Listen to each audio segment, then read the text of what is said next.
strange substance found by a Southwest Arkansas man be part of a government test? Well, that's the question at the heart of a phenomenon called chemtrails, now getting widespread attention. Well, they say the government is dumping chemicals on us to control or manipulate the weather. And they say the unusual-looking jet trails in the sky are actually chemical-laden chemtrails. People say the government is up there in airplanes spraying all kinds of chemicals to change or manipulate the weather, leaving what you see there, and they call that a chemtrail. So what I look at there and I think are contrails, you're telling me are chemtrails? Yes, that a contrail would be dissipated by now. And it's interesting, Dale and Christina, this is of interest not just in this country, but European countries and frankly all over the world. A lot of folks interested in it. Well, Dave, you mentioned that climatologists and others who study the atmosphere believe that they'd be able to surely spot any kind of signs of an ominous plot. Our journey started in San Diego, California, where thousands of scientists, engineers, policymakers, and journalists gathered for the American Association for the Advancement of Science Conference. One of the topics was the artificial manipulation of the Earth's climate, also called geoengineering. During the meeting, scientists spoke about the plausibility of implementing geoengineering campaigns throughout the world under the guise of preventing global warming. One widely accepted theory was to block the sun by spraying something into the atmosphere. When they were asked about existing aerosol programs, they stated clearly that no such programs have ever been implemented. But strangely, these proposals sounded exactly like what people around the world are claiming is already happening. When I found out that the American Association for the Advancement of Science was going to be held down here and the main body of topics would be on geoengineering, I had to come.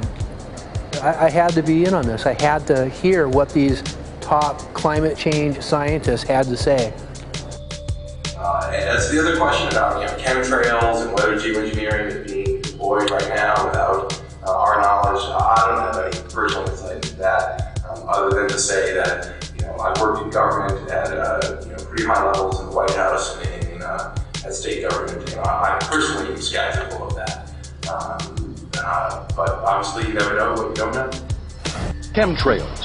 On the internet, they are cited as proof of the government creating clouds to combat global warming. They claim the American government, with the secret approval of the national government, is covertly using jet aircraft to spray population centres with aluminium, with barium and with strontium so as to reduce people's immunity and reduce the global population. I'm always a little bit suspicious because the government doesn't seem that capable to do something on such a large scale. That is not rain, that is not snow. Believe it or not, military aircraft flying through the region is dropping chaff. Small bits of aluminum, sometimes it's made of plastic or even talicized paper products, but it's used as an anti-radar issue, and obviously they're up there practicing. Now, they won't confirm that, but I was in the Marine Corps for many years, and I'll tell you right now, that's what it is. And what happens here, military jets, some come out of Key West Air Force Base, and they move off into the atmosphere, and they drop mylar strips. Some could be a little wider, some are small glass fibers that are coated in aluminum. And what the Air Force does is they take their military jets and they dump these out of the aircraft, they fall into the atmosphere, and some take as much to a day to fall down. This is inevitably military or something going on. The government, the Air Force, you see this kind of a pattern like this, you can rest assured there's something going on. They're actually little bitty magnetic and little bitty strips of, whether it's aluminum. It's a nuisance to you and I to determine what's real and what's not, but it looks like it is a life-saving operation there from the military. The apparent motive behind this conspiracy theory is one world government.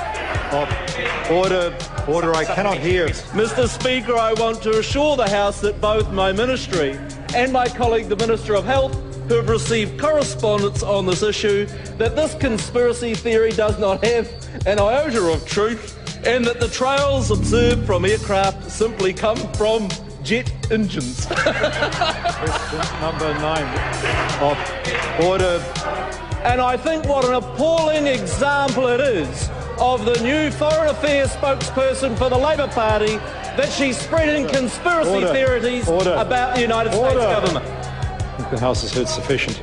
It is called geoengineering, fighting global warming by putting a chemical dust in the atmosphere and reflecting harmful radiation back into space. We take geoengineering to mean deliberate, large-scale intervention in the Earth system. There are a variety of schemes that have been discussed for geoengineering. A classic example is injecting reflecting particles into Earth orbit. Nevertheless, there might be some good reasons to think about alumina. It turns out, first of all, there's been a lot of work on the environmental consequences of alumina in the stratosphere. The big deal really is that alumina has 4 times the volumetric radiative forcing for small particles as does sulfur. And that means you have 4 times less surface area for the same radiative forcing. And this is a much bigger deal. You'd have roughly 16 times less the coagulation rate, and that's the thing that really drives removal. So you could get away, we think, with much smaller mass fluxes. So that's why we see things like in the use aircraft patent from '89, they talk about aluminum. And that's why we're seeing in the surface water samples aluminum. And here's David Keith saying that aluminum has 4 times the reflective volume surface area. So they'd like us to think that we're talking about sulfur, but here they slipped up and let it out that aluminum is 4 times better to achieving their ends, and it sounds like it's going to be one they don't want us to know the effects of.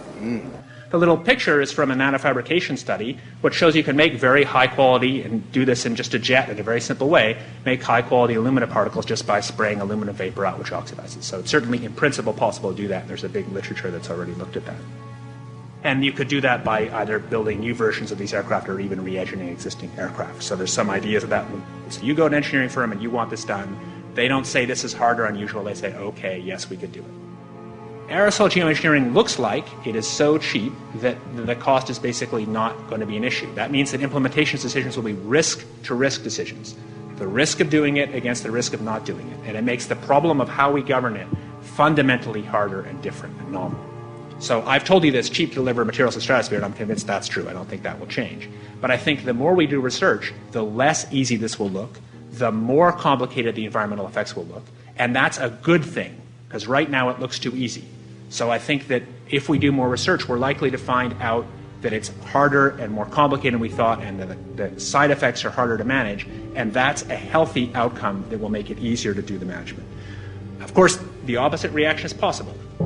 It's an empirical question, how people will actually react to knowledge about this. Another reaction is to say, if these crazy scientists are so concerned about putting CO2 in the atmosphere, they want to think about these things, then that might actually mean we should be more serious about the risks of CO2 in the atmosphere. And by the way, it's not really a moral hazard, it's more like free riding on our grandkids. And by the way, it's not really a moral hazard, it's more like free riding on our grandkids. Numerous air quality studies, including from CARB, California Air Quality Resource Board, have named submicron-sized particulates as being particularly harmful for human respiration. Through all the discussions today, I have not heard any mention of this fallout, and has this been studied, and also the effects of a highly reactive metal like aluminum on toxifying soils and waters? The question is, what would be the effects of these materials on human health if they came down into the stratosphere, in particular small particles and aluminum? So the collaborators of mine working on the aerosol scheme are actually folks from Carnegie Mellon who focused on human health impacts. And while we haven't published it, that was the very first thing we did, was do the order of magnitude calculation in level pencil and paper, but with an expert on human health impacts about whether there could be an issue. And for aluminum or other particles, there are a lot of toxicological things that need to get looked at seriously. But if you're just thinking about the sheer number of particles and the human health impact of small particles, the answer is, well, we haven't published it. That was the first thing we looked at with some of the leading experts who do epidemiological research on human health impacts, and it's not even close to being an issue. Clarify, so 10 megatons of aluminum dumped into the atmosphere would have no human health impact. So let me be more careful here. We're to separate out the toxicological. So the alumina, we've only begun to research and published nothing. The alumina, we've only begun to research and published nothing.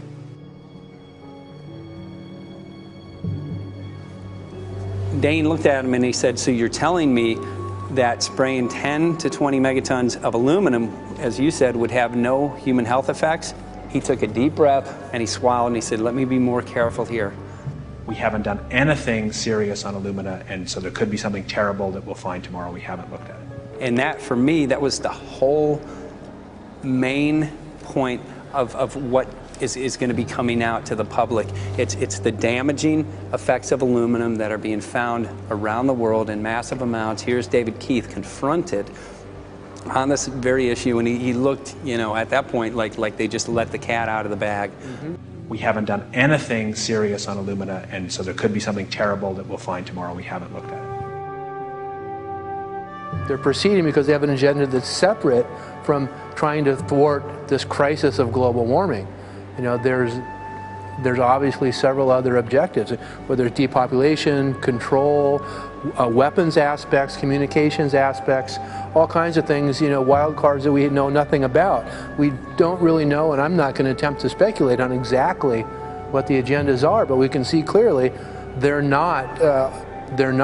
agendas are not benefiting mankind. You know, it's benefiting the agenda of the elite. And so I think the question is, how do you draw the line between some activity that is allowed and doesn't need global governance and activities that do require global governance? Dr. John Holdren has agreed to serve as Assistant to the President for Science and Technology and Director of the White House Office of Science and Technology Policy. I look forward to his wise counsel in the years ahead. My personal opinion is that we have to keep geoengineering on the table. We have to look at it very carefully because we might get desperate enough to want to use it. So what would we do if in year 2040 or 2060 there's a severe climate crisis, say widespread famines or Greenland sliding suddenly into the ocean? That the only plausible way in which we could start the Earth cooling this century is to directly intervene in the climate system, say by putting particles in the stratosphere. We do stuff in the stratosphere all the time, of course, and so it's not as though the stratosphere is absolutely pristine. But you don't want to have people going off and doing things that involve large radiative forcings or go on for extended periods, or for that matter provide lots of reactive surfaces that could result in significant ozone destruction. You know, maybe I'm putting a particle into the atmosphere because I'm trying to make money, or maybe I'm putting a particle into the atmosphere because I'm engaging in scientific research and trying to understand cloud physics, or maybe I'm putting this particle into the atmosphere because I'm trying to make it rain locally to seed a cloud and get more snow on our ski slopes. And this obviously raises all kinds of questions. It's hugely risky.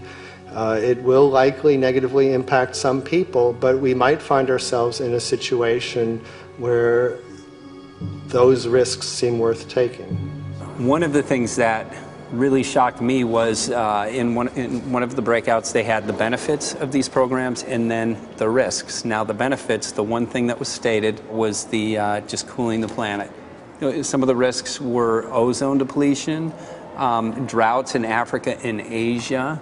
I got to tell you, I came away from this experience after listening to these scientists for 4 days of symposiums, really concerned, because it's clear now that they are justifying, rationalizing, and looking to legitimize some really, really horrible impacts, further impacts on our environment. And they're basically formulating the sales strategy and the implementation and oversight strategy and the funding strategy. After San Diego, I was shocked by the programs that had been proposed. I decided to write about it. That night when I finished, I sent the article to an online publication with my email address attached. When I woke up the next morning, my inbox was flooded with responses from around the world. Why? Because I had just broken the story on aluminum in geoengineering models, which I had no clue at the time that very few people knew about. Now this metal, aluminum, is being found in massive quantities way above normal levels all over in rain, in soil, and in snow. After that, the calls started pouring in from people who were desperate for someone to investigate. That was the fuel that started the film. Before we started filming, we had the opportunity to sit down with one of our favorite authors and documentarians, G. Edward Griffin, to find out what he knew about the subject. I'd like to talk for a minute about an issue that's getting more and more attention. That's the issue which scientifically is called stratospheric aerosol geoengineering, also called the chemtrail issue. I'm very aware of the chemtrail versus contrail controversy. As far as I'm concerned, it's an open and shut case. I have been watching the development of jet travel from its very beginning. I used to live near the Los Angeles airport. Remember when the first jets came in and landed, man, they made a big noise. We never heard a noise like that before. And we used to go down and sit at the end of the runway and watch these jets come in and take off because it was a novel experience. I've been watching jets all my life, and I know about jet contrails. I've watched them. They're vaporized moisture, ice crystals, and they get out there in the atmosphere, and then they effervesce and evaporate and then disappear, and you can see them. The plane moves along, and the little white trail follows right behind it, and usually about 10 or 20 lengths of the plane or thereabouts, and then it's gone. And you can still see them that way, by the way, once in a while. So there goes a contrail. These other things we're talking about are not at all the same phenomena at all. These planes go by, and they billow out this white smoke, and it covers the sky from horizon to horizon. It doesn't dissipate at all. And they crisscross each other. And you see this thing cover the sky and turn it milky, and then people start having trouble breathing, and then you hear stories about the aluminum and barium deposits that they're picking up and the residue. And you put it all together, and I don't see how anybody who's got their eyes open and their mind open can come to any other conclusion but that somebody is spending a lot of money and effort to spray the planet. The question is, why?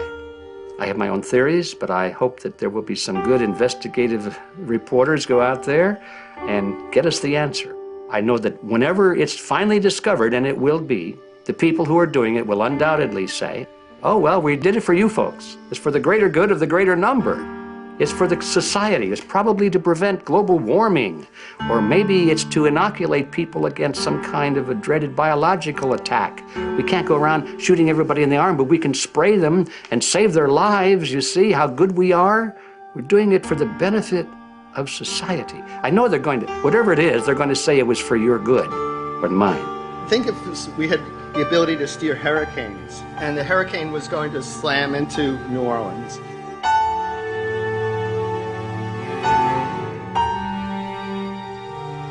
And let's say you could steer it so it would hit Mississippi instead, where for 100, that means I would be willing to more or less kill 18 Mississippians to save 1,800 New Orleanians.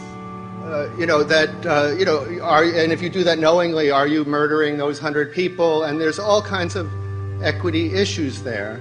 Now, also, we might be wrong about our steering, and if we didn't do the research right, maybe our steering would intensify Katrina and even kill more people in New Orleans. And so this question of how do you develop the confidence to know that your intervention will reduce overall damage, and then how do you deal with the understanding that you might be damaging some people who wouldn't have been damaged before while saving people overall?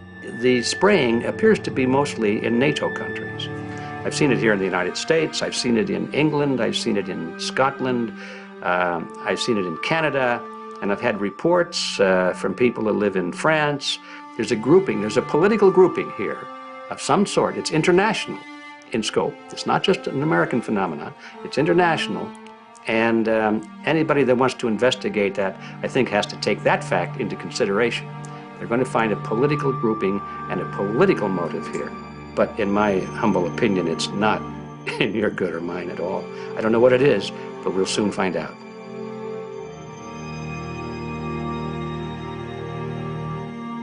I'm sure that if you follow the old advice, which is follow the money, you'll come to the answer sooner or later. Soon we realized that we all shared the same need to get this information out there, to share with the public, to let people know what is being done.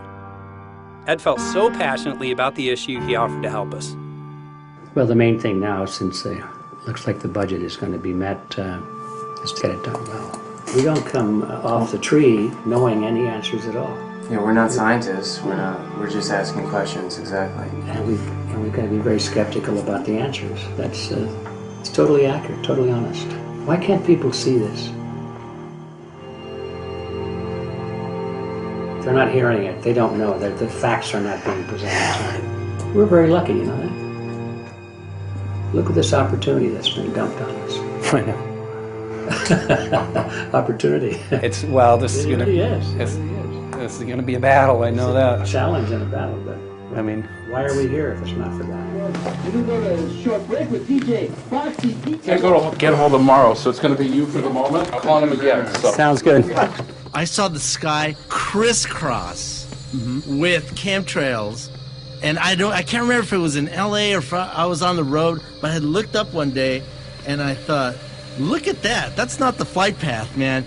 That was a grid, a regular grid over the city, and I couldn't believe my eyes. Milky white clouds. And, you know, it all seems very obvious, and now the evidence of what we have on the ground with the aluminum, the barium, strontium, and with what we see in the patents and what the geoengineers say are going to happen, I mean, for the everyday Joe, this is a slam dunk. This is a very delicate moment for the powers that be, because they're taking a covered-up operation like the tropospheric aerosol program, or chemtrails, Project Icarus, whatever, it's had many names over the years, and they're making it overt into a geoengineering scientific shield to deflect sunlight, because global warming's out of hand.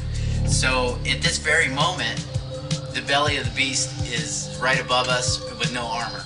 Whether people believe in chemtrails or not, the geoengineering should be scary enough. And when people learn about geoengineering, chemtrails will then become apparent because they're the same. So you're talking about a global conspiracy here then? Geoengineers propose doing this on a global level. Off to Redding, California. Guess this is the second step after the AAAS meeting. We'll see what we find.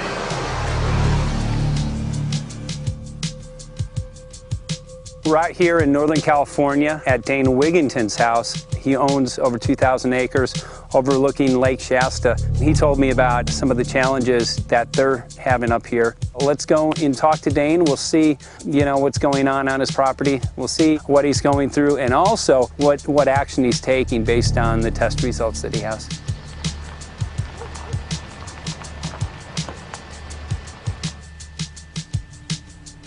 As you know, I have a background in the energy fields. I worked in the first solar plants in the continental U.S. in the early 80s. My home was on the cover of the world's largest renewable energy magazine, so this is my background. My goal has been to alert the public there is a mountain of toxic material falling on us, period.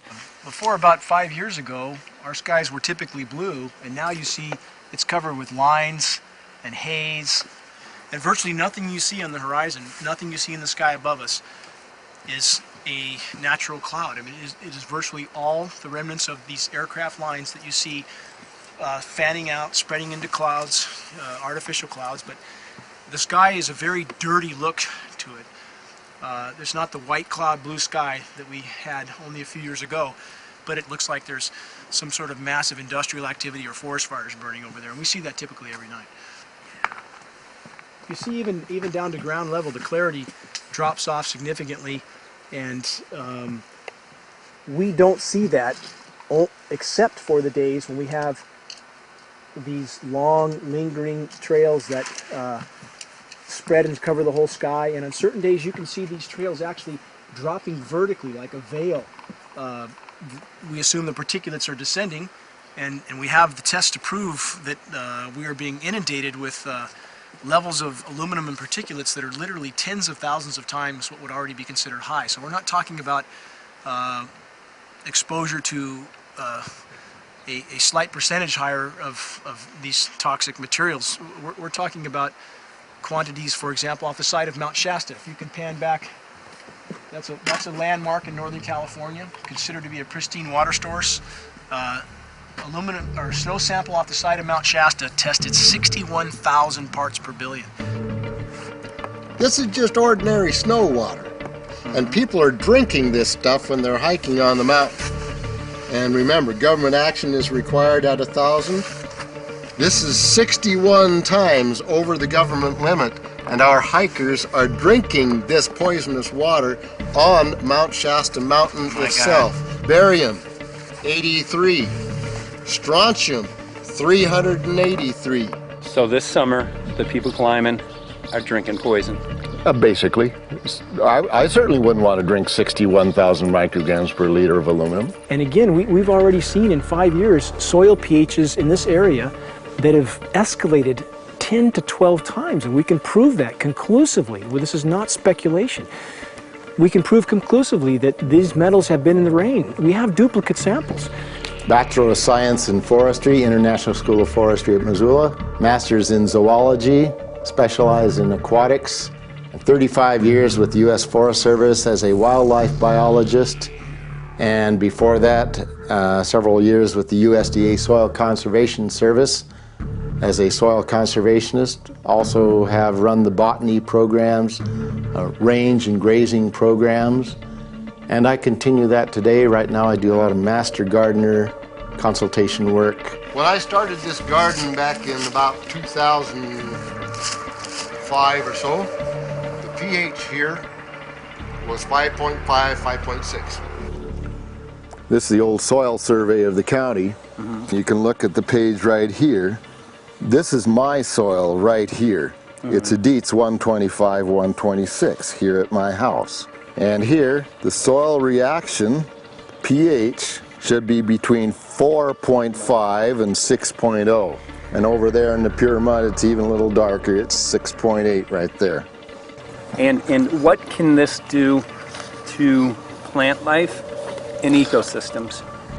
Well, you haul one of these things out and you start looking at the little things that are crawling around the soil. A lot of times they aren't there anymore. The little soil arthropods that you can barely see on a microscope, you can actually see movement with this. Little tiny macroscopic, look like little moving pieces of dust. Those start to go away. They're not gone entirely, but they start to go away. This is black oak acorns.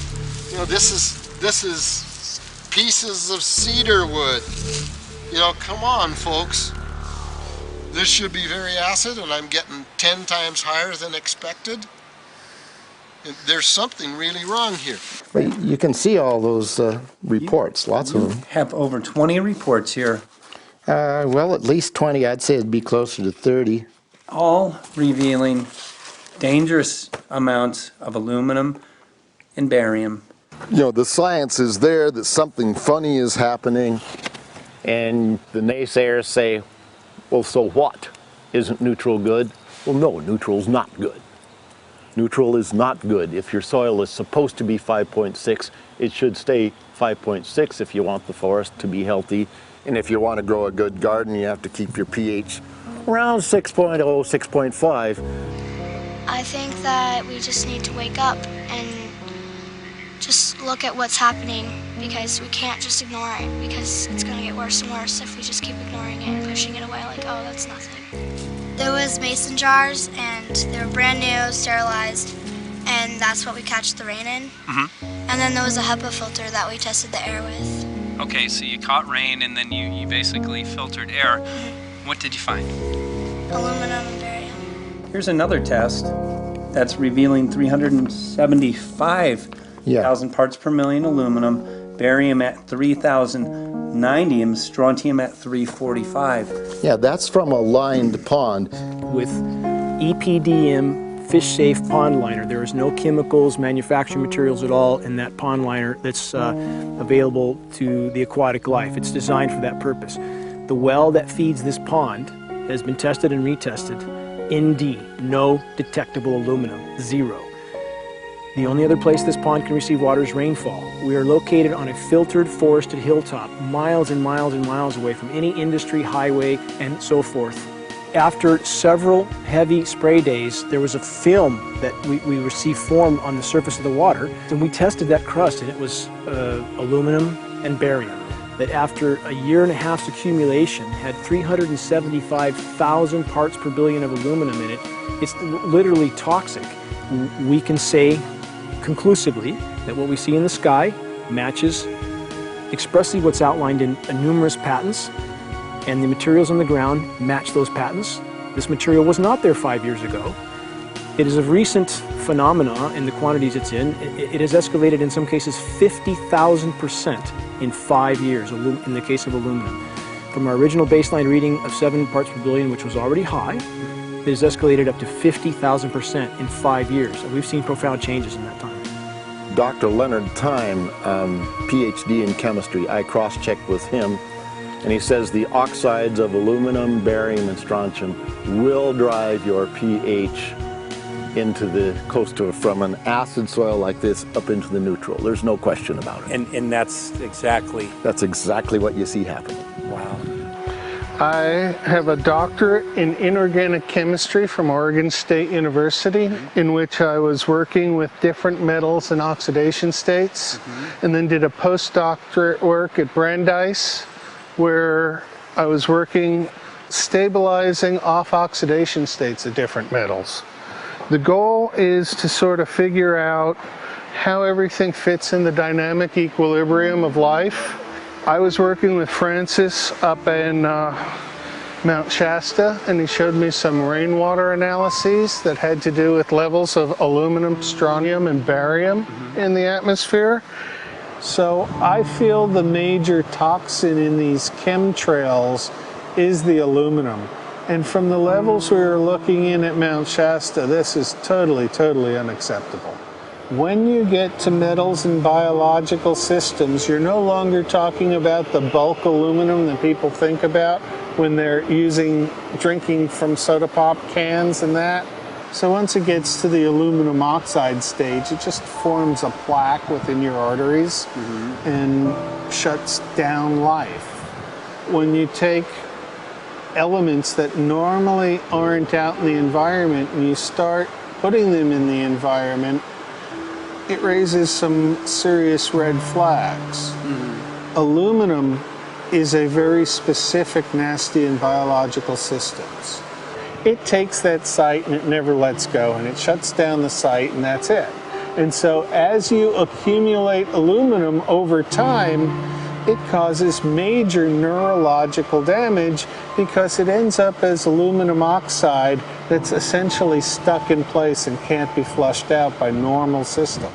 At the core of everyone's condition, there's always some level of toxins.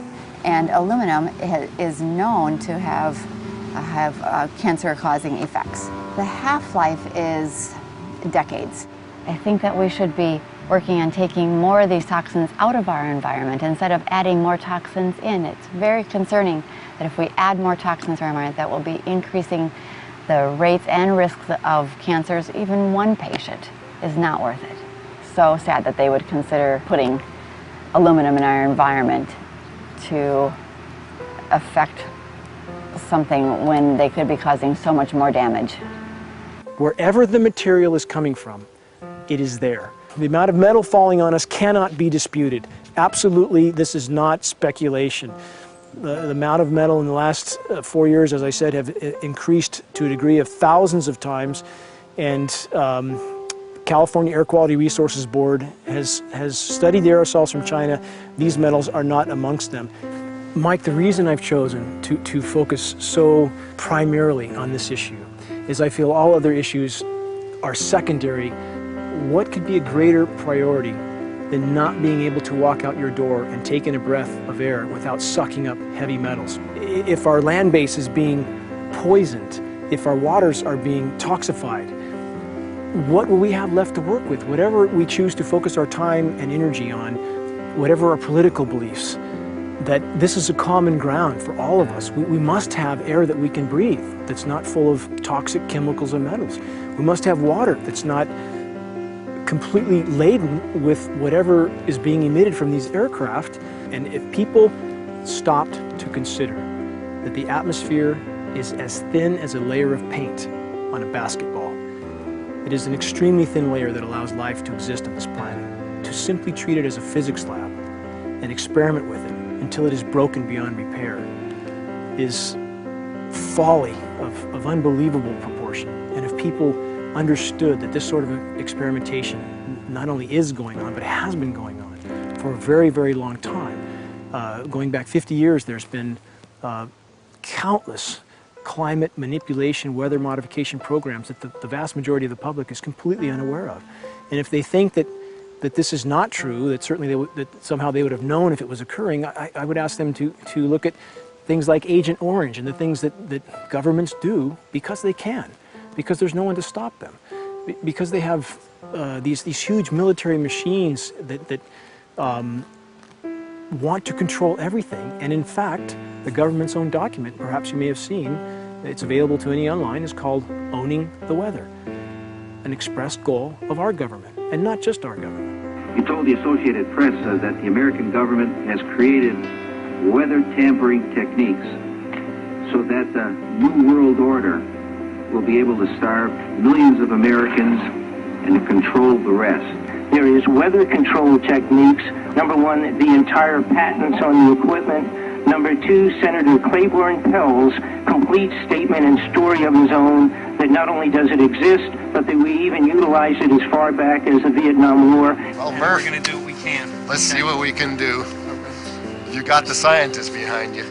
The scientists are with you, so at least this scientist is with you. I may not have $1 million budget, but I've got enough to show that something's dreadfully wrong. You got it. All right. So Arizona will be this Monday, the 21st. Senator Johnson up in Show Low. So we're going to be in the car a long time.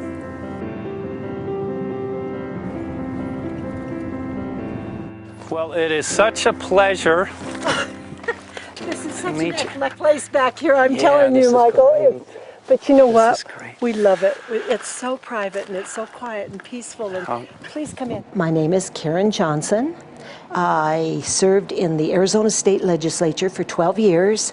I was in the House for 8 of those years and in the Senate for 4 of those years. When you see a plane fly overhead, there's a trail that leaves the end of that plane, and it goes from one horizon all the way to the other as the plane flies across, and it begins to filter out and cover more and more of the sky in kind of ripples. It widens out and fills the whole sky. I mean, how could anybody think that that was the case? And then to live and to be underneath that and know that whatever is in that is falling down upon you and upon your animals and upon the earth. And I mean, it's frightening to me. And if people don't start really waking up and facing the fact that we've got people that are doing terrible things to us, and we had better wake up and fight back now. I mean, I'm the mom of 11 kids. I've got 35 grandkids. I mean, I've got a stake in this. I care about what is going to be left for my children. I care about it, and I'm extremely worried about what is going to be left to them.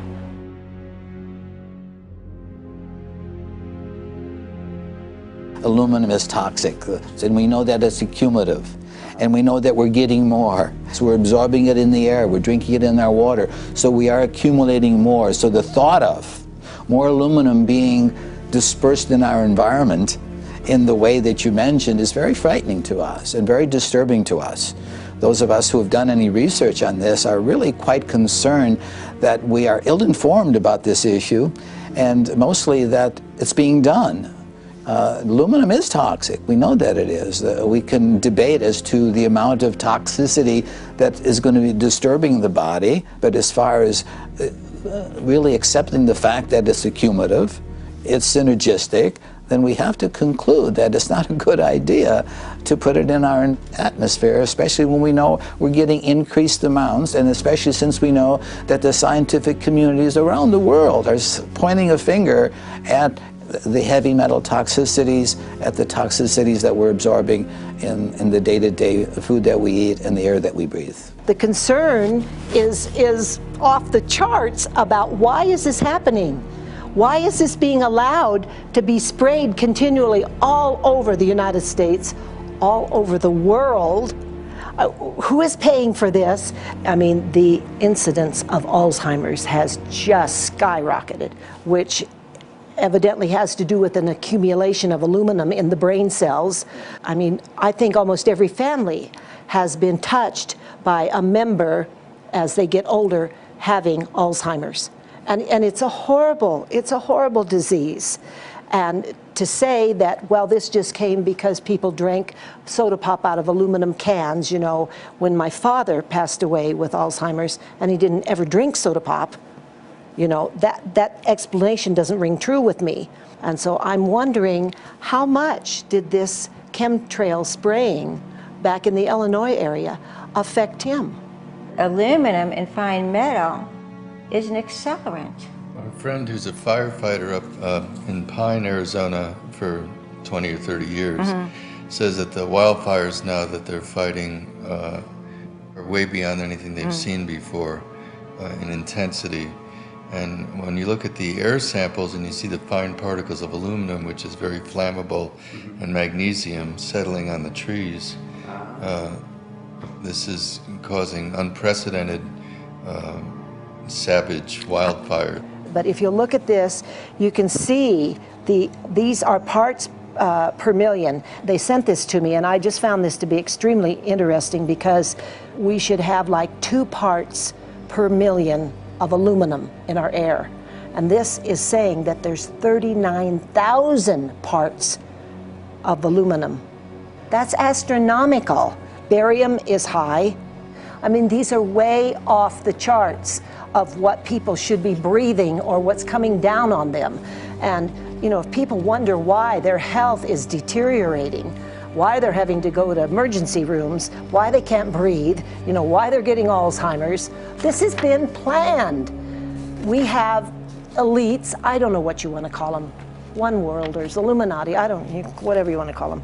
But with these people that don't care about the average person. They only care about themselves, their greed, their power, and if they eliminate, you know, 2/3, 3/4 of us from the planet, so much for the better for them, because then they don't have so many people to have to herd around and worry about.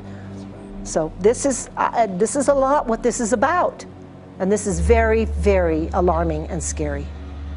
I mean, where is this stuff coming from, and why? Why is this kind of stuff being put out there?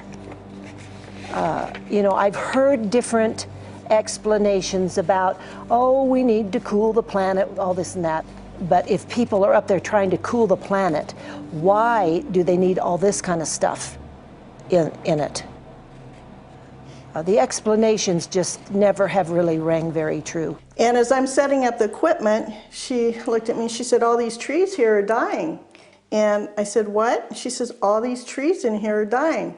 So I thought, well, I'm going to test for aluminum, because that's one of the key things in the programs that we're talking about, and titanium. And I took some of this bark sample and tested it, and it came back positive with aluminum and titanium. Then I started traveling around California, noticing the same thing. In Lake Tahoe, there was a lot of the same type of bark, all through Sacramento area and Davis. Just about everywhere I went, I was noticing this silver white bark. What I think is happening is these chemicals are getting down and destroying the roots. And then as they come up, they're going out into the bark.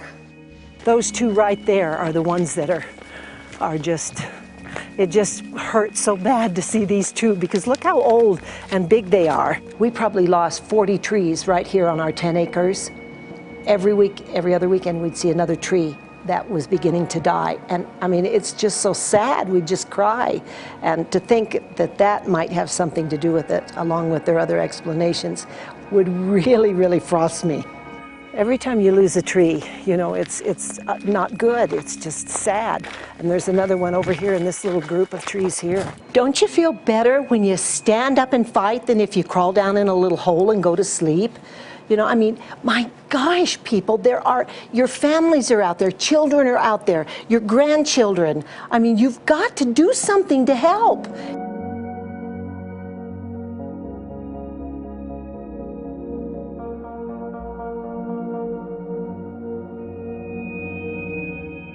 My greatest hope is to get people to question.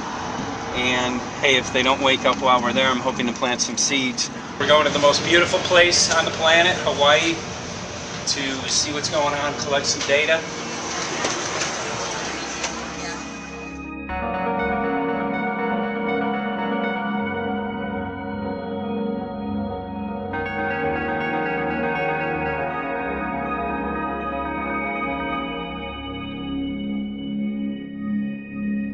Thank you for having fun with us. Hope you enjoyed the trip.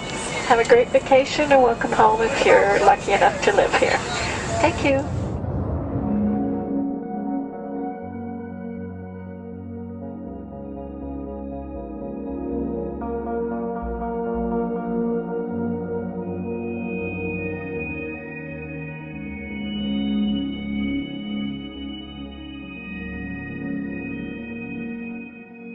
The whole valley's off the grid, so it's either solar, wind, or generators. Look at this, man. Yeah, their mind can't even conceive of a dream of this. Right. Yeah, right. Even coming here, and one would never think, you know, in paradise that it's getting destroyed. And they're doing it island style. They do it off the island, right? They do it off the island, so they don't, you know, you don't see the chemtrail airplane. The theory is that they're spraying the ocean, offshore, and it's coming in on the... And it's coming in. Now these are coming from the west. They're also spraying on both sides today. A lot of this stuff is actually chemtrails coming this direction. There's material that's blocking. We should be able to see to the horizon, you know, where the Earth curves, because we're high enough and we have the ocean, right? So we should be able to see. We should be able to see the Big Island. It's only 30 miles away. And you can see it's not a blue sky behind it. That's the key. It's all, you know, has that kind of weird looking blue, like silver blue, I call it. And this is a nice day. You know, there's no more blue sky. The night, we're gonna look at the stars at night, and it's like, you'll see, you can count them. There's so few stars at night now. There should be hundreds of thousands of stars, and I can count the stars. There's like one here, and one planet here. It's like, you might see, some nights you'll see 100, some nights you'll see 10. This is what concerns me, this kind of stuff right here. It's just soft. Okay. This just comes right off, this bark. That's not natural. For I've seen hundreds of thousands of coconuts, and I've never seen it falling apart like that. Look at this, you guys. I've never seen anything like this. I used to trim trees all the time in the Big Island. I've never seen anything like that. That's why I'm concerned.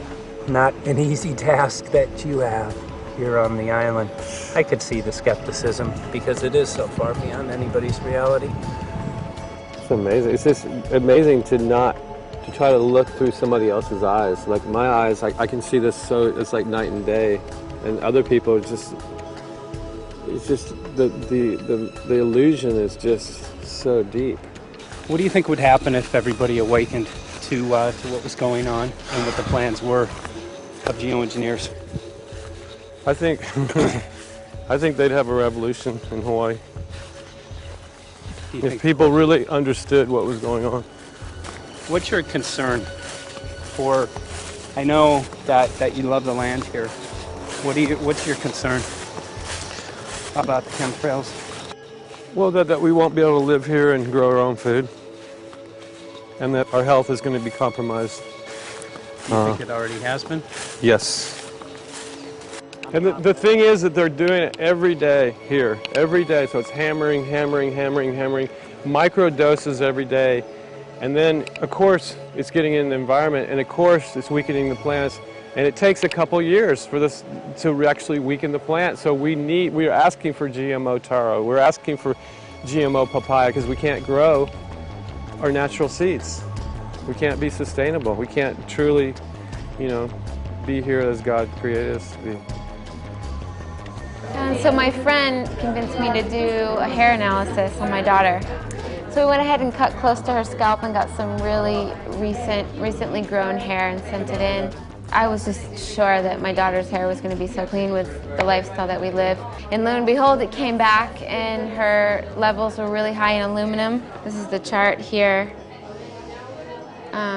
This is the reference range, and this is where my daughter is, 23.1. Aluminum. The skies are covered with a white mist, and I look up at night anymore and I don't see the deep, dense stars that I used to, and I can't help but think this obviously has something to do with my daughter's health. I don't know where else these heavy metals are coming from. Yeah, I mean, look how old she is. Yeah. She's been isolated here. Here, and she's... Here. Anybody looking at the situation would be like, this is paradise. This child should be like superhuman. Organic foam. And here you are getting all this heavy metal stuff. She has highest level aluminum on the chart. Never had a vaccine either. Folks, these people are playing God. They are playing God. They're manipulating the weather, and they're spraying stuff into the sky. They are trying to geoengineer everything, including your plants and trees and your ocean. Well, tonight, we're just hoping that instead of not looking at it, you start looking into it, because I really believe from the bottom of my heart that we are in a real crisis. I really do. They are proposing dumping 10 to 20 million tons of aluminum into the upper atmosphere. What does aluminum do?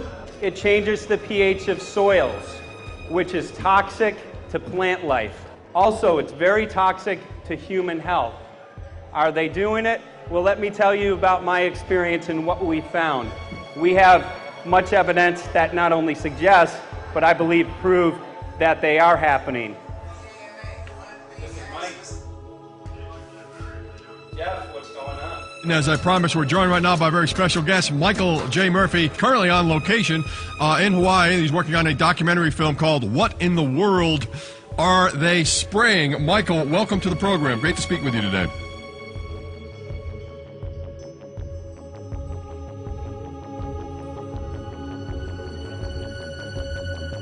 I had a friend who recently, he's always looking at things from a different perspective. He's a bit of a conspiracy theorist, you know, and he says that whenever the president comes to LA, there's no spraying that week. Could you have a better place for an interview? I mean, look. Well, this is being done over our farms and over our things. So basically, they want to eliminate our ability to eat organic food, have clean water. So in some ways, it sounds to me like, and you know, again, it's just a projection, but it sounds to me like this is control. How do we control the masses? Yeah. How can aluminum be good for you in any? And what was the second chemical you mentioned? It's barium. Barium aluminum. Obviously, those are toxic to everything. To human health. To human health, to farms, to animals, to everything. 61,000 parts per billion. And there should be a government alert at 1,000? At 1,000, people are drinking this. People that climb the mountain, they're drinking that snow. It's poison. Oh my God, that's so disgusting. So that's 60,000 times above regulation.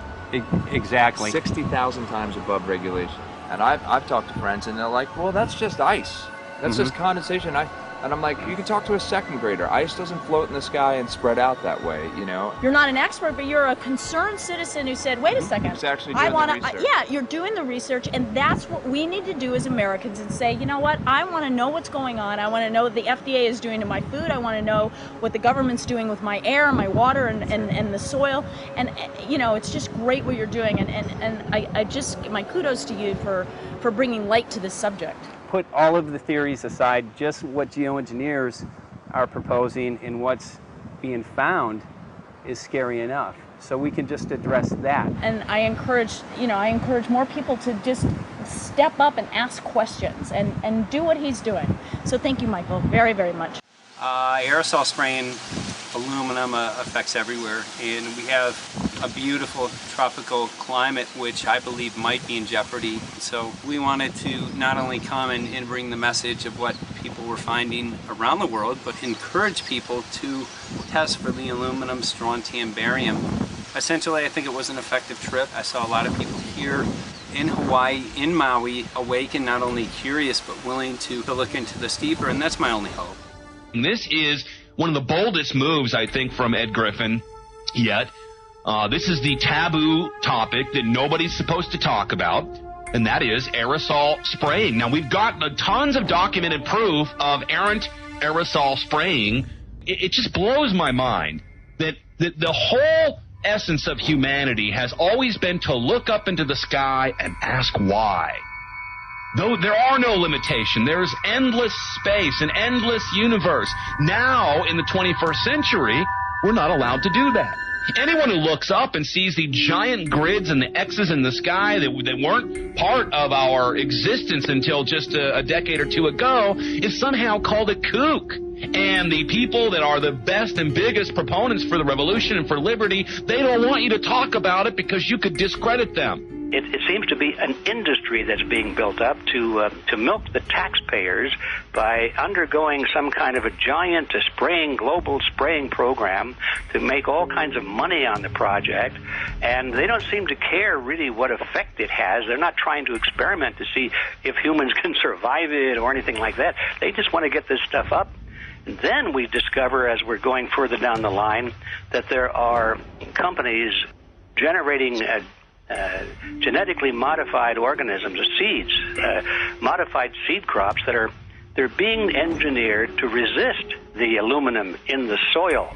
And a lot of crops won't grow in that. And so now, after they've messed up the soil, all the farmers were going to have to go back and buy seeds that have been genetically engineered to resist the aluminum that have been put into the soil. And all of a sudden, mankind is completely dependent upon these companies like Monsanto and other giant agricultural firms. You can't even grow natural seeds anymore. And we're looking at that. It's a shocking thing. I hope we don't find that that's true. But all the arrows right now are pointing in that direction. We get into cost-benefit analysis here because there's also HARP could be involved in this. Geoengineering, as you guys mentioned, which is documented heavily in Dennis Kucinich's bill, that is the Space Preservation Act, which, by the way, I don't think got through Congress. And then Kay Bailout, as we call her here, Kay Bailey Hutchinson, also put together some legislation in order to qualify geoengineering, which, again, is supposed to save us all from global warming. But it is cost-benefit analysis because they can benefit on so many different levels. Ed, that's how they do everything, isn't it? That's right. And, there's an old adage, if you just follow the dollar, follow the buck, you get to the source of the problem. And it looks to me like there's a tremendously profitable industry being built up right now around this concept of geoengineering or weather modification or reducing global warming and all of these other things that can be sold fairly easily to an unsuspecting public. They all say, oh, well, that's good. We don't want global warming, And so they put up with this, and they don't question, they don't criticize. But behind the scenes, you see a whole industry being built up, which is, as I say, tremendously profitable. And the money for all of that is coming from the taxpayers. And it's a scam is basically what it is. We're just focusing on the one area that is real easy to prove. There's no speculation in the area that we're going into. They definitely are doing this geoengineering. They definitely are talking about it. They're working up formulas for it. They're putting together strategies for it. They've got funding for it. Everything is in place. We don't even have to go into those other areas to make the case. Okay, let them believe that, but at least they must understand that there's no question that they're talking about it and planning to do it. And so shouldn't they be equally alarmed about what they're going to do if it can be shown that barium and aluminum and some of these other toxic metals are very destructive to the planet and destructive to human health? Isn't that enough? How many issues do we need to crank into this?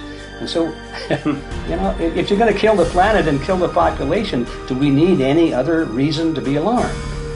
What in the world are they spraying? Thank God people are asking this question. That's all we want. We just want to be able to ask these questions. Our good friend G. Edward Griffin, all these years, Mike Murphy and Paul Wittenberg are doing this great effort with your help. This is a community effort to get people real information. What in the world are they spraying? Any final quick comments before we're out of time?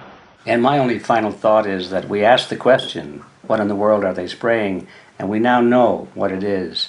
And folks, you're not going to like it.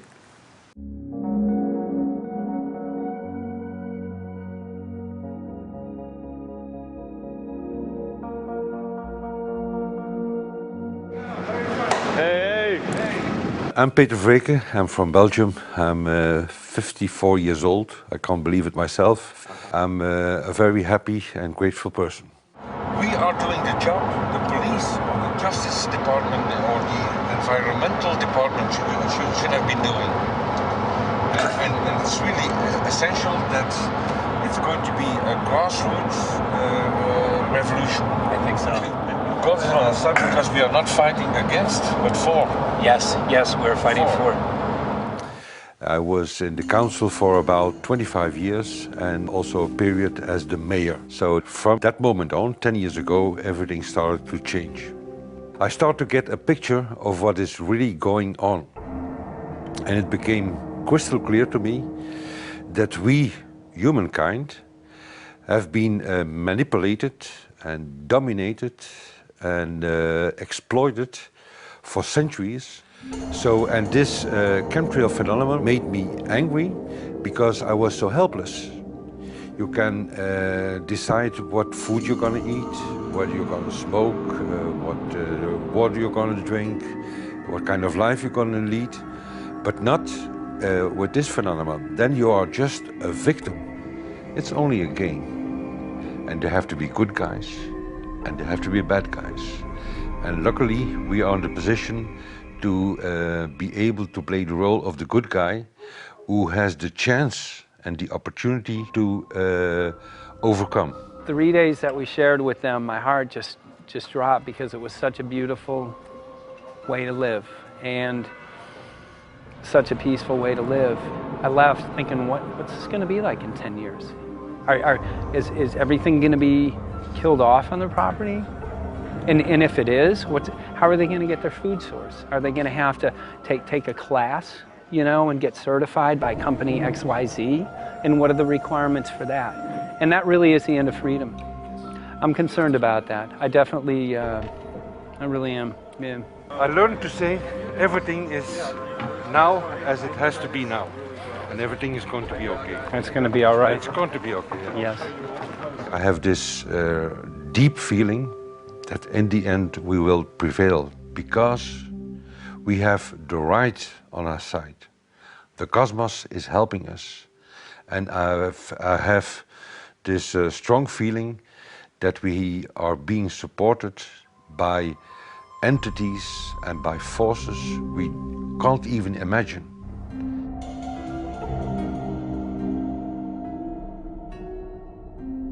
Here for the first time we have this scientific proof that we are being spread. We are being spread, and it's incredible and it's hard to believe, but we are being spread. I think at this moment to stop is not an option. Once you know it and once you have a tool like this and an opportunity like this, that the issue of chemtrails or persistent jet contrails or whatever name you use for it, that this phenomenon is recognized as being real, publicly debated on. In the context of geoengineering, I think it's high noon to bring this to the public. This is what the sky is supposed to look like. These are old paintings. We forgot this, I'm afraid.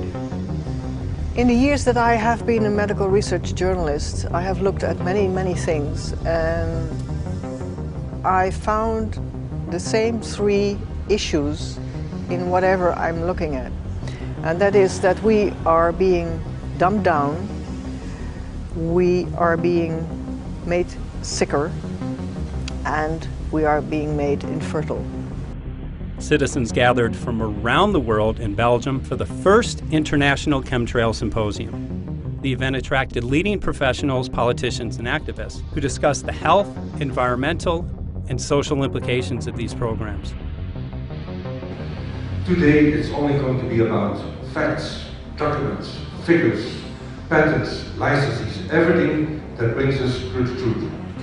We have no other weapon against this vast complex than exposing and bringing their dark works in the light of the truth. We have the hope that by our efforts, more and more people will become aware of the fact that we are deceived by our leaders. So today, we, as a family, join forces with the people who publicly made known to the world that chemtrails are not a conspiracy theory, but a conspiracy fact. From the Technische Universiteit Delft in the Netherlands. Ladies and gentlemen, please welcome Koen Vermeeren.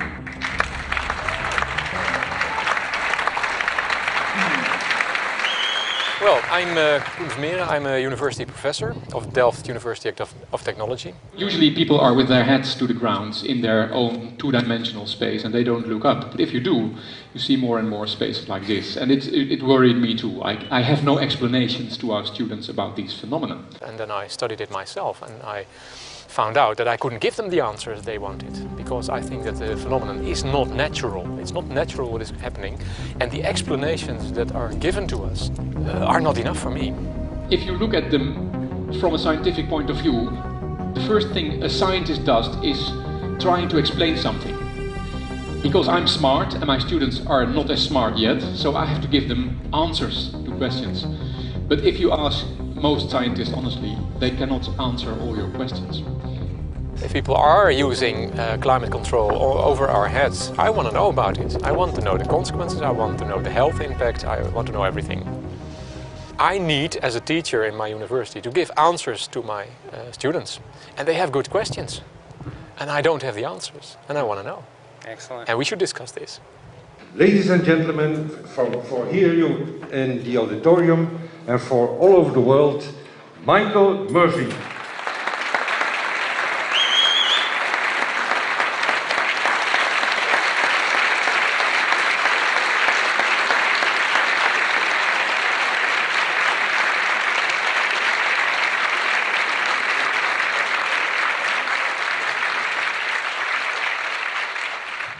Well, thank you very much. It's definitely an honor to be here in Belgium.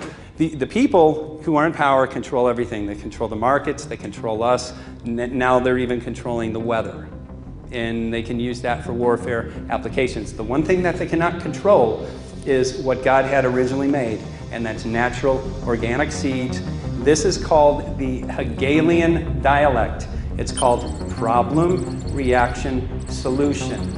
The problem here is massive amounts of aluminum, things starting to die. The solution is Company X that says, hey man, you're not getting yields on your crop.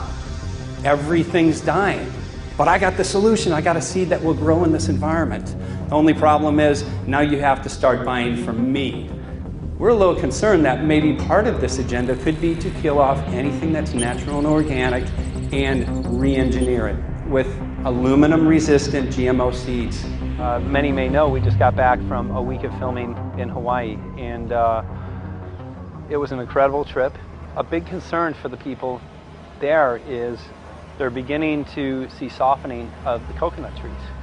But their concern is that these programs may again be part of a broader agenda to destroy anything that's natural and organic, so that the corporate redesigned GMO foods might be the only source of food for people. I didn't anticipate so many people, young and old, who are interested in this phenomenon and are concerned about it.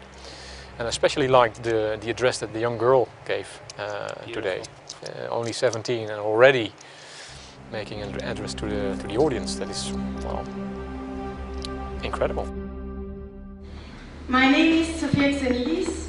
I am 17 years old. It is quite scary to know that the air we breathe is not what it's supposed to be.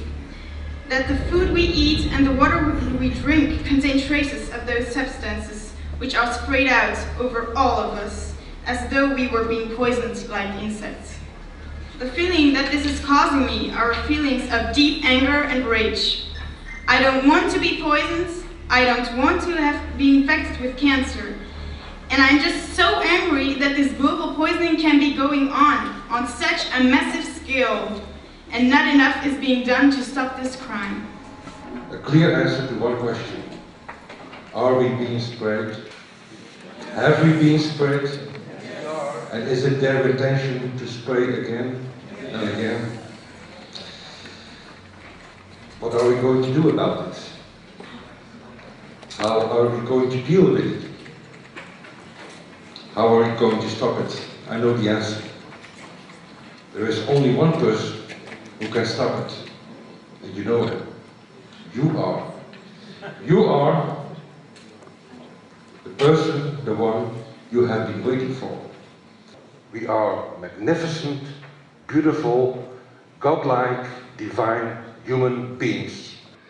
Ladies and gentlemen, sisters and brothers, in this auditorium and in the whole world, thank you so very much for being present with us. And for now, please enjoy this anthem.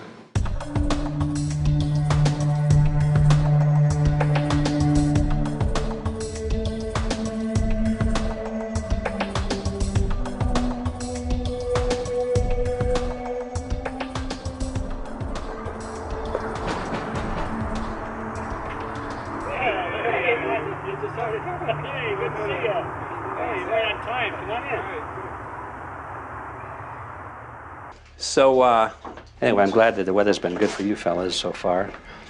Just think if we were doing this in the wintertime, you might, if you're going to Washington, D.C., you might run into snow. Thank God we're not. That's right. You know, it's interesting because of the different weather modification programs. There's something like, I think, right around 32 in the continental U.S. alone going on. So the theory is that geoengineering is in part weather modification. You know, Mike, that's a very good point. There are so many subsets connected with this issue of geoengineering. People are writing to us all the time with information about the connection to global warming and the connection to weather modification. Some people think there's a connection with Morgellons disease. Others think it's kind of a means of transmitting electromagnetic impulses from the HAARP antenna system up in Alaska and Siberia. Boy, it gets your head spinning. And each area, I think, is worthy of investigation, but we have so little time. I think it's wise for us to stay focused on just the aerospraying and the toxic effect of these chemicals and the destruction of the planet and the damage to human health. What more do you need than that to convince people that we have to put a stop to it? So to stay focused, I think, is our mission on this one.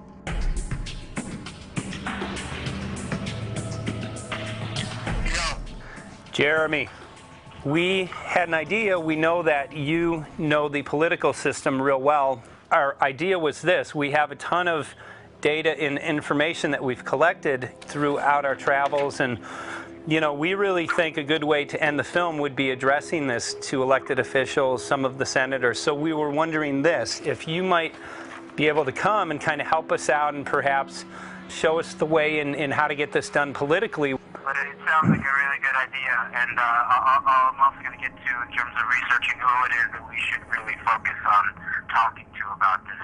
At the very least, if we could make it impossible for them to claim that they don't know at this point, we can strip away their plausible deniability that they haven't heard of the data that points to geoengineering stratospheric aerosol operation already going on. At the very least, it should be very interesting to go to District of Criminality and put some people on alert. Yeah, you have a lot of enemies in Washington. That's where all the power comes together and the money, you know. So there are people there, I'm sure, that just don't want us to do this job. But I'm glad you're going, and you'll find out.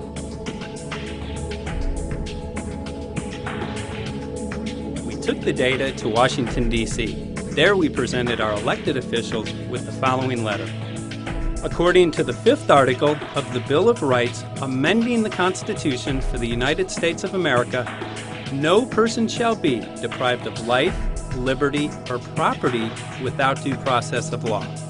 But the daily spraying is depriving all persons living within the United States of life, health, liberty, and integrity of our common and private property without due process of law. As a representative of the people of the United States of America, we insist that you do everything in your power to protect us and immediately put a stop to geoengineering spraying at once. There exists no justification, legal or otherwise, to poison the planet and its inhabitants. Now suppose that space aliens arrived on, maybe they're going to land at the UN headquarters down the road here, or maybe they'll pick a smarter spot. But suppose they arrive and they give you a box, and the box has 2 knobs. One knob is the knob for controlling global temperature, maybe another knob is a knob for controlling CO2 concentrations.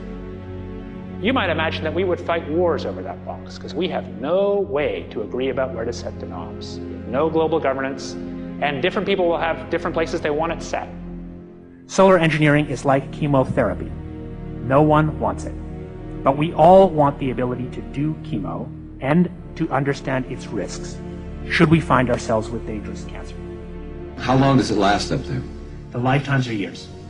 What, years? A couple of years. And then it what, precipitates out, or Yeah, that's correct.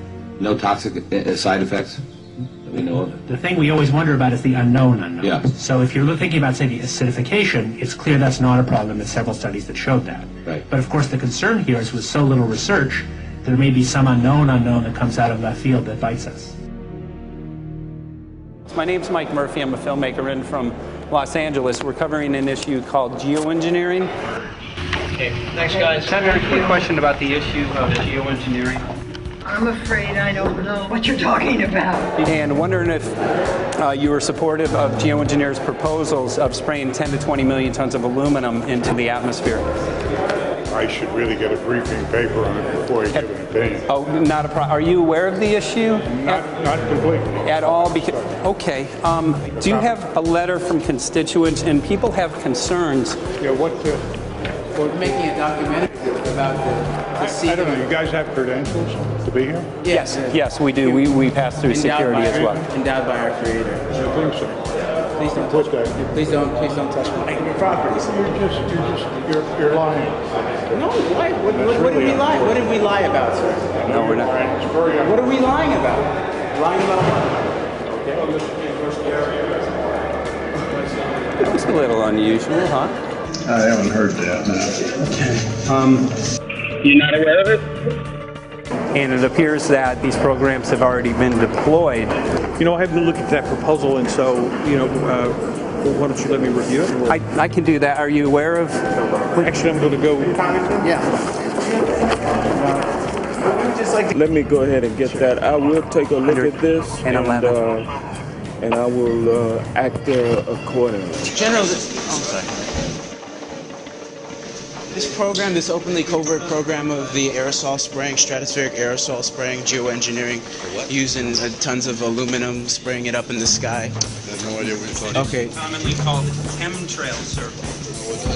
When you were the head of NEMA, did you see the aerosol trails? Mike Murphy, filmmaker in Los Angeles. Hi, sir. And we're covering an issue called geoengineering, and wanted to know if you're supportive of geoengineers' proposals.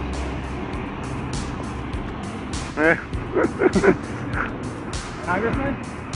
Hey, Congressman. I'm wondering if you're supportive of geoengineers' proposals, which is dumping 10 to 20 million tons of aluminum into the atmosphere. Not familiar with that. Pardon? Not familiar with this.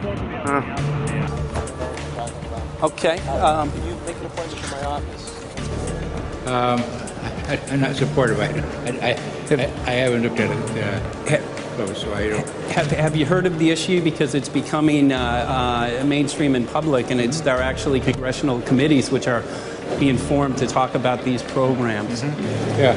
Well, I think when we drop anything into the atmosphere, we should know prior to the effect of that, right? Yes. And if we don't have the knowledge as to what the effect will be, we shouldn't do it. I think there are 4 different options for thinking about deployment of geoengineering. The first one would be we just ban it. I would argue that one does not want to get too firm a restriction in place on small-scale studies early on because it'll tie the science hands. I think what the science community ought to be trying to do is say, if you do small-scale stuff inside this space, and it's a scientific question what that space ought to be, there shouldn't be a lot of oversight and restriction. Congressman? Excuse me. Hi, I'm Mike Murphy from Los Angeles, covering an issue called geoengineering. These guys are running from the geoengineering issue. I wonder why. I'd have to talk to my staff. I don't know what the details on that are. Have anyone made you aware of the issue, or? Sir? Congressman, your committee talked about geoengineering last November. Are you in support of those proposals? I'd love to give you a paper. Geoengineering? You know nothing about the geoengineering issue? like this. Never heard of it. They call it geoengineering, but yeah, I never heard of it. It's nothing I've ever heard anything about. I mean, when we looked up in the air today outside D.C., we saw this stuff going on. Quickly, have you heard of geoengineering? No. The proposals to shoot 10 million tons of metals into the air. This committee, Science and Technology, covered it for the first time. No. No, I've never heard of it. So we were very concerned. How you doing? I'm fine. So what? We spoke with Congresswoman Watson's office, and her press secretary, Ms. White, was familiar with Representative Kucinich's Space Preservation Act, which mentioned chemtrails and the weaponization of the atmosphere in space, and then it was pressured to be taken off the bill. Did you see the aerosol spraying going on today over the Capitol? Congressman? Geoengineering carries with it a tremendous range of uncertainties, ethical and political concerns, and the potential for catastrophic environmental side effects.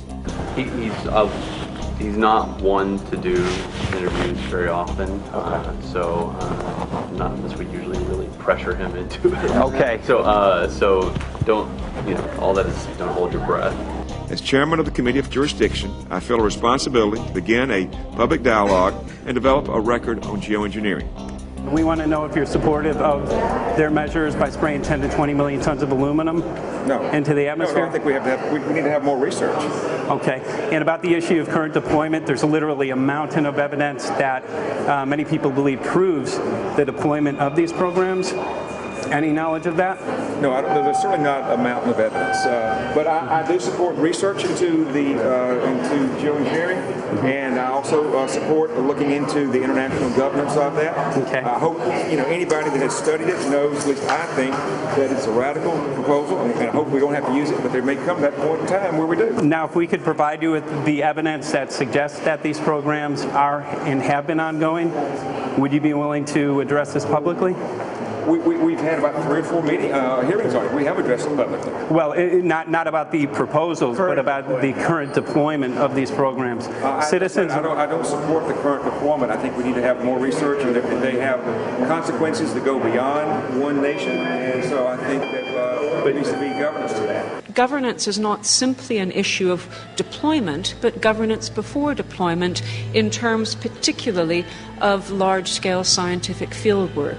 I concede that on this subject and in general, it's not popular to talk about global rules.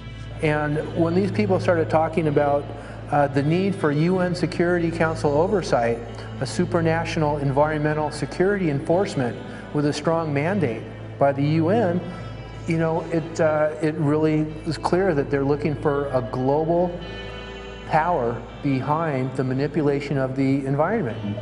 But I do think it needs to be sort of an international kind of treaty that does tie and bind all nations into a common fate. It is a common fate. And unfortunately, it's not just big governments that could do this. It is small governments. It is billionaires probably could figure, I'm going to save the world all by myself, and I won't bother to mention it. How do we decide when there's a planetary emergency?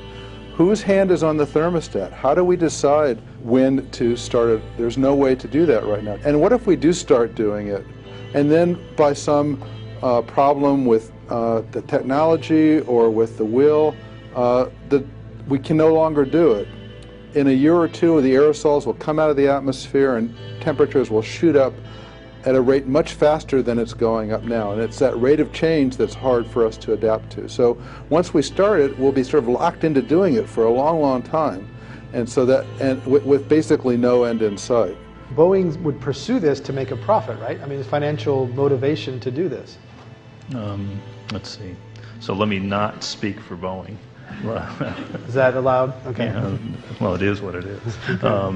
No, but someday, if the U.S. is going to decide to do this stuff, they're going to look to a company who can do it, and you want to be positioned. Boeing would rather get it than Lockheed Martin. So certainly we have an industrial base that helps the country take on technologies and large-scale challenges like national defense. And we do that both for a profit motive as well as, I think, as a national service. So I think it would be truly disastrous if you know, we discovered a few years from now that there was a black program that some government had stood up to sort of learn on the quiet how to do this. It's pretty clear you can cool the planet, but you will not and cannot bring it back to exactly the same climate state you started with. So you may or may not, and I expect we'll have a lot of back and forth about how useful it is to ameliorate the risks of climate change. I think there's a good evidence it probably is useful, but we don't know.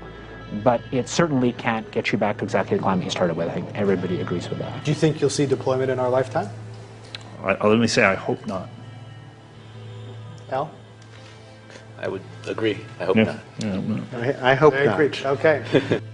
I see this as something like an evacuation plan. That you build big dikes. Maybe that's the emissions reduction to try to keep the flood from wiping you out. But that if that flood should come, that you'd like a plan for what to do in the event of that catastrophe. So I see these options more as a catastrophic response option and not as a way to reduce risk of everyday climate change. You would advocate mitigating consumption of beef as a means of accomplishing your objective?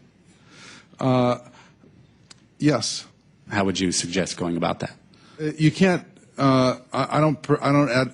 I mean, it's your job to decide what to tax and what not to tax. Obviously, if you wanted people to behave differently, you give them incentives and disincentives for behavior. But I'm sure that's the answer you wanted to hear, Mr. Smith. If only my time had not expired. Thank you, Mr. Chairman.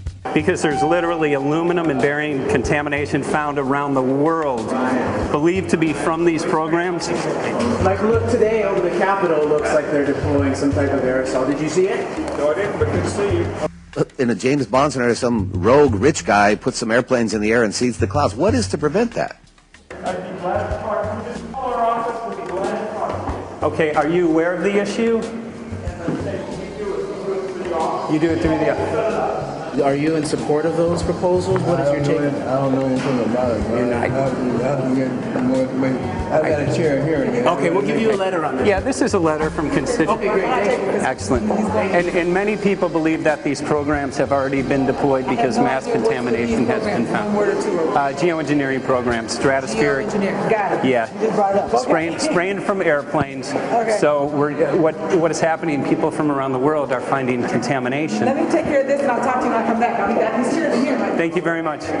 We see that even though we might make the average temperature of the planet about right, the rainfall patterns change some from today. And some places become warmer and some places become cooler. So there are going to be winners and losers in this geoengineering activity if we were to do it. But nevertheless, as David has said, there are reasons why we might consider doing it. Many people are deeply concerned about it because of the toxicity of aluminum, and it has been addressed to Congress in various committees. Would you take a look at a letter from some of your constituents addressing the concerns? Excuse me if I go. Okay. Can I give you a letter from constituents? Are you aware of their proposals of dumping? Gotcha. Thanks. Well, I'm not familiar with it, so I don't know what they're doing. Okay. Well, geoengineers are proposing just that, dumping aluminum and barium into the atmosphere. Why would they do that? Aluminum's a precious metal we can use. Well, the stated goal is to actually cool the planet. However, there's a... Sounds strange. Right, exactly. So they're proposing dumping these metals into the air to block the sun, essentially. We're here just to find out what members of Congress are. I hope we would have a strong hearing on that before we decide to do it. I would hope so. And there's plenty of evidence that not only suggests that these programs have been deployed, because we're finding contamination of aluminum and barium on the rain, snow, and soil. Okay, thank you. Thank you. LA County has seen 200% increase of Alzheimer's over the last decade. Tons of ground and water samples showing high levels of aluminum all around our state. Why don't you give me all the information you have? I have some very good people I will assign it to. And if you get it to Mr. Lavelle, we will He's get got it my to card the and right... send me an email and Yeah. go. Sounds great. We'll be in touch. We are Okay. investigating this, and there's literally a mountain of evidence that suggests that these Okay, programs are move going that on. mountain over to us. You Let got us it. take a look at it. And look up, Thank keep looking you. up into the sky, and you'll see some of it. Oh, okay. You will. You can All see right. the aerosols being sprayed out of airplanes quite a bit. Okay. So thank you. Yeah, the future of humanity is definitely dependent on it. So we're counting on people like yourself to take some proactive steps. So thank you very much, guys. You're very welcome. Appreciate Thank it. you. Thank you. Right.